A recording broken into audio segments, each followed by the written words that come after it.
un momento. Trajimos a nuestro compañero, amigo Manu Valenti, para profundizar un poquito en este tema. ¿Cómo estás, Manu? Bien, ¿Qué hace, Manu? bien, como le decía fuera del aire, bien. Bien, como se puede, Como qué se sé yo. puede, sí, bien acá.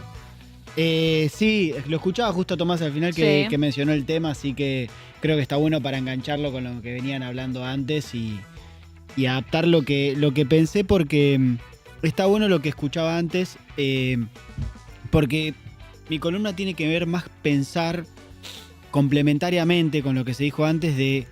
A mí lo que me interesa es pensar el poder y a los que detentan el poder y cómo eso configura la sociedad. Es por la única razón que me interesa discutir si existe tecnofeudalismo o no, porque no como un ejercicio académico, sino como un ejercicio práctico de qué es lo que vi ahí, de lo que me parece que es interesante como elemento teórico y que no. Claro, como la lógica del poder que se empieza a tejer a partir de, de estas figuras y un poco lo hablábamos de cómo se relacionan después con otros sistemas más conocidos por todos, ¿no? No sé, la democracia, sí, es algo que estamos más acostumbrados, Sí, ¿no? recién Tomás decía, yo soy más partidario de hablar de capitalismo. Claro. Lo de tecnofeudalismo no me termina de cerrar. Sí, es verdad, decía eso. Sí, lo escuchaba. Por eso digo, para mí hay problemas viejos que son los que detentan y son dueños de las cosas y cómo ejercen el poder, y también una cosa que me gusta mucho un autor, ya que estamos así con el tema de la bibliografía, un autor argentino del peronismo, un intelectual del peronismo que se llamaba Jorge Bolívar, que hablaba de las máscaras del poder, ¿no? De cómo las ideologías son máscaras del poder, y podemos entrar un poco a eso ahora de todos estos ideólogos de lo que un pensador y ministro de Economía de Grecia de izquierda llamó en su último libro tecnofeudalismo, que básicamente para él hay un fin del capitalismo. Yo no sé si coincido en eso, porque en realidad lo que pasa es que las viejas formas conviven con las nuevas, ¿no? O sea, porque nada tan esquemático. Yo lo he leído, corregime, capaz que yo no terminé el libro, leí la mitad, leí esa parte en la que habla de la relación con su padre y después arranca la parte más teórica, pero él habla como de que ya no puedo usar el capitalismo porque no hay reinversión, lo que hay es renta en realidad, son tipos que persiguen, en vez de generar ganancias, como si lo que sería un empresario que pone una fábrica, etcétera, tenés un rentista, un tipo que lucra a través de los datos que le generamos nosotros, por ejemplo, en las redes sociales. Total. No sé si coincidís, pero creo que es la mirada como la que él propone. Él va por ahí. Y a mí lo que me parece interesante para pensar esto, los problemas prácticos que tiene una persona de a pie en su vida y cómo le influye todo este cambio tecnológico en su vida cotidiana y en su economía. Y cómo influye eso en su economía y cómo influyen los valores y su percepción de la realidad. Porque para mí esto es lo que vale. Yo siempre pienso como argentino, como una persona de a pie de que labura. Por eso me interesa en todo caso pensar esto cómo afecta. Porque él básicamente plantea un hito, el cual me parece que sí es un cisma en la historia, que es el año 2008. Donde se cae el mundo como un piano, la economía financiera, ¿no? Está la crisis de Lehman Brothers. Y ahí pasan una cosa muy importante, que es que empiezan a nacer estas mega empresas financieras, que algunos la escucharon, BlackRock, Vanguard. Sí, los fondos comunes de inversión. Exactamente. ¿Qué se empiezan a hacer? Se empiezan a quedar con las empresas a precios bajos y empiezan a tener un control sistémico, ¿no? Eso es uno de los elementos que condiciona mucho el sistema económico y financiero de Estados Unidos y por lo tanto del mundo. Tanto que influyen en las decisiones de grandes empresas argentinas, porque son grandes accionistas inclusive. Y el otro punto es esto que describe Varoufakis, que las grandes empresas tecnológicas, empieza el mundo del smartphone, además del nacimiento del multipolarismo, o sea, como que vemos, son distintas cosas que pasan en este año 2008. ¿Qué empieza a suceder acá? Esto de la masificación de la información que se hablaba antes y de la gente que vive conectada, se empieza a masificar, ¿no? Con Facebook, Instagram. O sea, datos. Y uno viviendo ahí. Claro.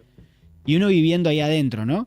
Y básicamente a mí lo que me parece interesante de Varoufakis es que esta gente no solo gana guita porque revende y hace propaganda para que vos la veas, sino que lo que uno entiende que está viviendo gratuitamente en ese lugar, básicamente uno paga con su información.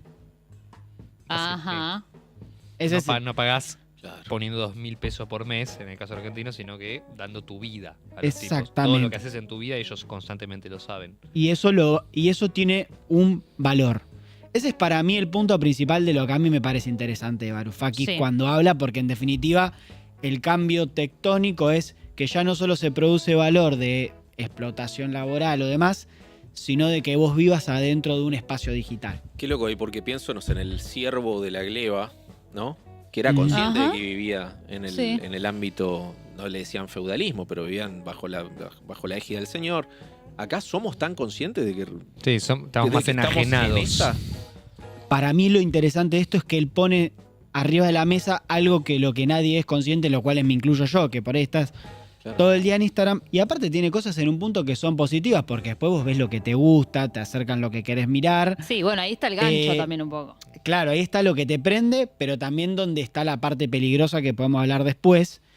Porque para mí el tema es pensar lo que sucede, no ponerse solamente en el policía moral o demás, sino entender qué está pasando ahí con todo eso. Y que básicamente eso genera también una discusión a nivel estados. ¿Qué se hace con esa plata que se genera? Con Ujú. ese valor, en definitiva, toda esa información es valor. Claro, obvio. Y hoy hay una discusión en el mundo, cómo se cobra impuestos, cómo se evalúa eso, y después eso vamos a ir a un punto concreto de la economía. Entonces dice, bueno, ellos no tienen ganancias, sino que tienen renta, porque vos vivís ahí adentro, y en definitiva estás cautivo, y te cobran, podríamos decir, con tu información por vivir ahí adentro, que después ellos monetizan. Entonces ellos no generaron riqueza de nada, sino que inventaron una plataforma, vos vivís ahí, de eso Te monetizan. expones y con tu información ellos después deciden políticas de mercado. Ahí Exactamente. está lo feudal. Mm. Esa sería la feudal. lógica feudal que describe Varoufakis, que me parece interesante para pensar. Sí, políticas de mercado y también a veces, bueno, con fines electorales, todo lo que fue el Cambridge Analytica, que estuvo Zuckerberg metido con la campaña de Trump, Como fue un incidir en el devenir quilombo político de los gigante. países. Sí, bueno, si hay alguien que tiene información de la gente en el mundo es Mark Zuckerberg, o sea, el poder que tiene. Meta. Meta, claro. Es que aparte genera otro proceso que es que se privatiza, acá se hablaba de la plaza pública, vos privatizás el ámbito de discusión social, Claro. Mm. cosa que es una invención en términos políticos y sociales que nace con esto. Sí, como que el ágora ya no es un lugar público. A mí me gusta decir que se privatiza el ágora. Ujú. Como concepto. Todo esto que parece una concepción muy abstracta tiene un correlato muy práctico, ¿no? Porque básicamente el nivel de riqueza, que ahora tengo algunos datos para mostrar, el nivel de poder e influencia que tienen sobre la política, la sociedad y la economía es muy grande y básicamente se reproducen los problemas viejos. Digo, que hay gente muy poderosa que intenta influir y marcarle el rumbo de lo que hablábamos antes de la dictadura del capital, la otra vez que nos vimos, de gente muy poderosa que tiene un poder de mercado, un poder económico, un poder de información en una escala que no se conocía hasta ahora. Mm. Y que ya no es solo poder financiero, porque básicamente antes los dueños del mundo, por así decirlo, eran el banquero, el tipo que tenía un fondo de inversión, y ahora nacen estos tipos que son aparte los más ricos del mundo y que se enriquecieron mucho desde la pandemia, donde todos nos tuvimos que obligadamente digitalizar. Claro. Y esto se aceleró. Sí, Sí, ahí viene, pienso en el caso de Mercado Pago en la Argentina, que terminó siendo el bancarizador en de Maya, que no es un banco Mercado Pago, Ujú. de los sectores populares, porque era la única manera que tiene de transaccionar. Ujú. Cuando los pacientes se limitaba la circulación social. Claro, de tener tu plata virtualmente de alguna Ujú. manera, ¿no? Total. Sin acceder a un banco tradicional. Totalmente, y acá entra siempre la atención, bueno, el avance tecnológico, la circunstancia y qué hace el Estado y la sociedad respecto a eso, ¿no? Mm. Y me gustaría mostrar la imagen número 4 para entrar en esto que decía antes. A ver, si se los mandé, si se puede, si no, no hay problema. No están Imagen número ordenadas 4. en donde las voy haciendo cronológico porque... Ahí va. Ahí va. Que es lo que decía antes, que esto no es que, para mí la diferencia con Varoufakis. con Varoufakis es que el capitalismo sigue existiendo y el capitalismo financiero sigue siendo más fuerte que nunca y tiene un control sobre estas grandes empresas. Esto lo que te muestra es estos grandes fondos de inversión que hablábamos antes, cuánto poseen del total de las acciones de estas empresas que inciden sobre la vida cotidiana de todos. O sea, bueno.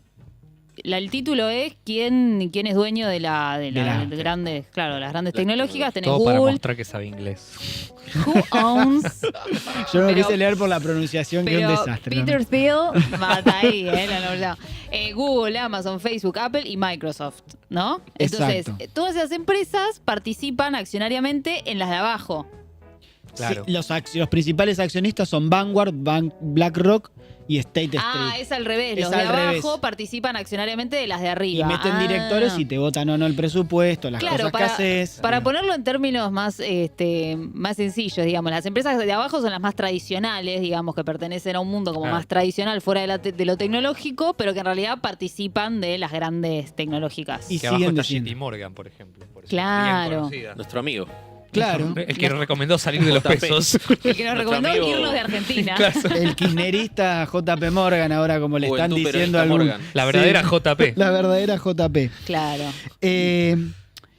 Entonces, ¿a qué voy con esto? A unirlo con algo que hablábamos antes. O sea, esto es muy correlativo a la concentración de la riqueza, a la falta de respuestas de la política hacia los problemas concretos de la sociedad y en unos nuevos personas de mucho dinero y mucha influencia que dicen traer una nueva solución, pongo entre comillas, nueva solución, a un sistema político que no da soluciones y a un Estado que en teoría ya no sirve, ¿no? Sí, como básicamente que el Estado. Ahí me pongo en marxista para Ujú. dialogarlo. Dale. La idea de que el Estado defiende una posición de clase. Que no es un mero árbitro que está como por fuera de la pelea. Ujú. Y frente a la falta de solución del sistema político, que tal vez queda viejo frente a las tecnologías, los tecnobro, dicen, córranse que directamente lo hacemos las élites económicas, nos sacamos a las élites políticas de encima. Exacto. Sería como esa la mirada. Exacto, porque ahí coinciden, como hablaban antes, por izquierda y por derecha, en el sistema político no da soluciones, el Estado es ineficiente para brindar soluciones. Desde mi perspectiva, el problema es que te prometen la falsa solución, que siempre es la misma. O sea, Sí, sí, sí. destruyamos todo, cualquier atisbo de protección social, de regulación económica, de que el Estado intervenga, dirija o invierta en salud, educación y demás. Déjale todo al mercado, que en teoría es más eficiente para proveer servicios, ¿no? Es básicamente lo mismo. El problema es que las versiones que hay ahora son tan extremas que son reaccionarias, ¿no? O sea, porque lo que te venden de nuevo es lo más reaccionario y antiguo de la historia. Acá se mencionó, como antes, a uno de los pensadores que influye a toda esta élite que está gobernando ahora en Estados Unidos, Que es Peter Sí. Field. Peter Thiel, Peter Thiel. y el otro Sí. que es Jarvin, que a mí es el que me parece más peligroso en el planteo y más claro en este sentido. Es el que planteó, podríamos decir bien conceptual, pero ya es el primero que plantea la idea de un gobierno corporativo que maneja un territorio. Claro. Ajá, como una red social a gran escala. Y que haya un CEO de un territorio. Entonces que haya Ah. competencia. Esto lo dice el tipo, Sí, ¿no? es una propuesta, no sí. una cosa locura. Escribió que se un me libro ocurrió. sobre el tema, ¿no? Escribió como un Ah. paper en el 2008, 2009, donde básicamente dice, no, ¿sabes qué pasa? Lo que tienen que gobernar son como corporaciones que tengan un CEO sobre determinado territorio y las corporaciones compiten a ver cuál es la que mejor le brinda soluciones a los ciudadanos, entonces a partir de ahí van a competir y van a mejorar, digo, esto es más viejo que la escarapela, digo, Sí, porque sí, sí. es la economía de enclave, o sea, básicamente la economía de esclavitud, donde vos tenés un sistema privado que te regula un sistema territorial con un señor que gobierna un territorio y eso, podríamos decir, en su claro. fase moderna sería con un directorio. Ahí la pregunta de fondo sería, ¿por qué sería deseable eso hoy? Porque en teoría, como el Estado no da soluciones y la democracia no da soluciones, la solución viene por ahí. Claro. Y eso deja fuera la parte, porque para mí el elemento principal acá es que deja, con Sí, esto sí, cierro, sí, deja sí, sí. fuera las mayorías de la posibilidad de la participación y la decisión de su destino. Claro, porque ¿quién Por elige más, que ese CEO? por más que las mayorías estén de acuerdo con que existe ese CEO. Por Porque ahí ejemplo. ese es el tema. Porque Ahí yo está estoy el- pensando en eso que dice Pedro, que es el problema que enfrenta tal vez, y lo digo como un progre de Palermo criado a base de rúcula y palta, obviamente, pero el problema que tiene el progresismo y los sectores más de izquierda en el mundo, o nacionalpopulares o bienestaristas, según el matiz de cada parte de Occidente u Oriente, es que no tienen una propuesta alternativa. Hay como una suerte de impotencia política de cómo disputar, porque no estamos dispuestos capaz a discutir reformas metiéndole un contenido progresivo. Y defendemos el status quo porque todavía no sabemos qué plantear. Yo pienso que eso está en total disputa y creo que hay 3 elementos que definen la posibilidad del campo popular de hacer eso. A ver. Que es voluntad, organización y conducción.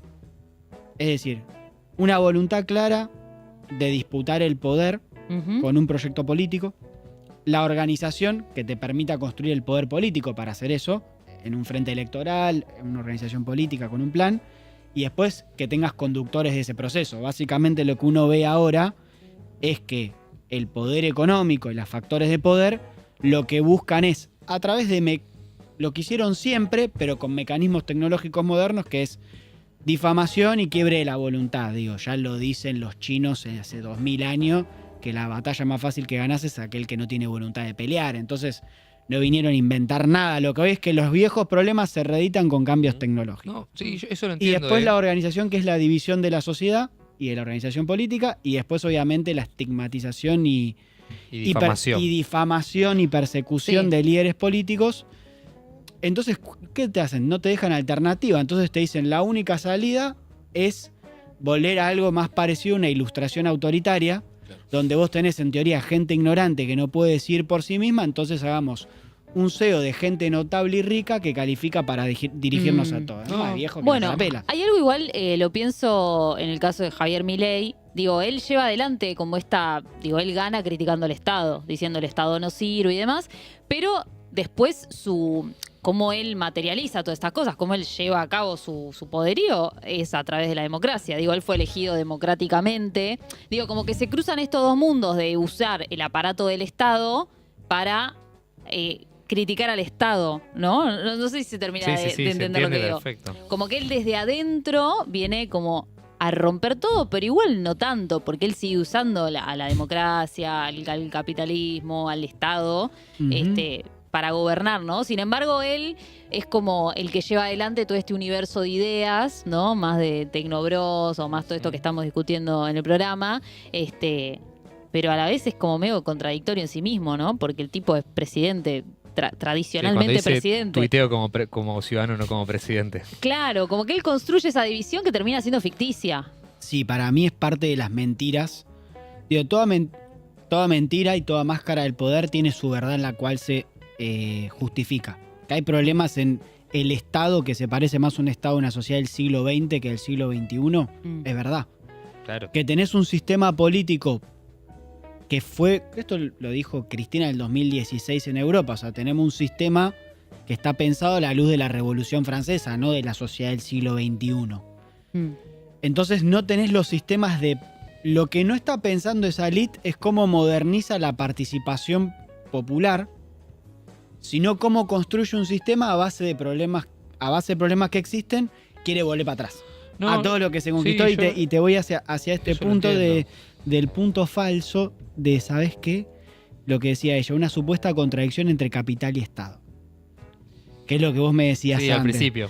Que les pido si pueden poner la imagen o filmina número 5. Filmina. La herencia de Alberto. Filmina, sí, decimos. Lo mejor que nos dejó fue Filmina, Alberto. Sí. ¿Cómo se tensa todo cuando sale el nombre Alberto? No, perdón. Porque Alberto es un significante vacío, ¿viste? La número... Sí, es como ¿Who? ¿Quién? Ay. Es como la excepción a la regla. La número... No, la número...